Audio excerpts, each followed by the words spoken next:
Hindi pala lahat ng gwapo ay artista. Meron din palang mga bombero. Dumayo yan sa atin para magpa-change oil. Change oil lang sana. Ang kaso, nung nakita niyang bagsak presyo sa aming shop, ay napunta na sa change oil. Dahil nga pogi at mukhang yummy si boss, ay pinahiram ko na lang ang motor ko. Huwag ka mag-alala boss, kompleto sa popil yan. Pulang problema kahit harahan ka ng mga enforcer. Pagkalis niya ay agad naming inoperate na aking kasama ang motor na nainiwan. Sa ganitong pagkakataon ay pertinangan natin siyang samantalahin. Tagain sa repair at sa presyo ng piyesa. Pero hindi kami ganon dito. Babalik pa din kami sa aming pundasyon. Bakit ako nagtayo ng shop? Personal passion ko talaga ang mag-repair ng motor.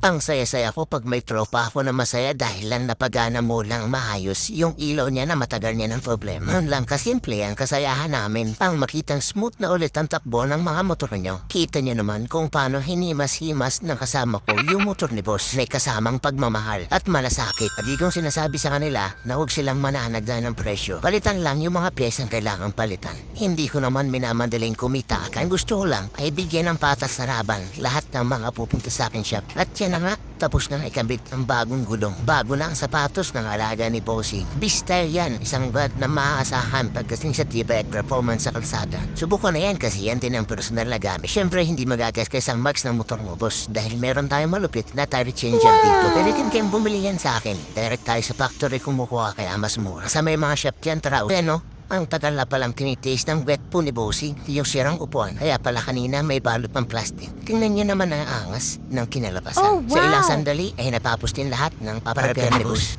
Yun! Kinuha na ni Bossing yung kanyang motmot na ayon sa kanya ay Loyal Edition. What? Hanggang sa muli, Bossing na pogi. Bye-bye!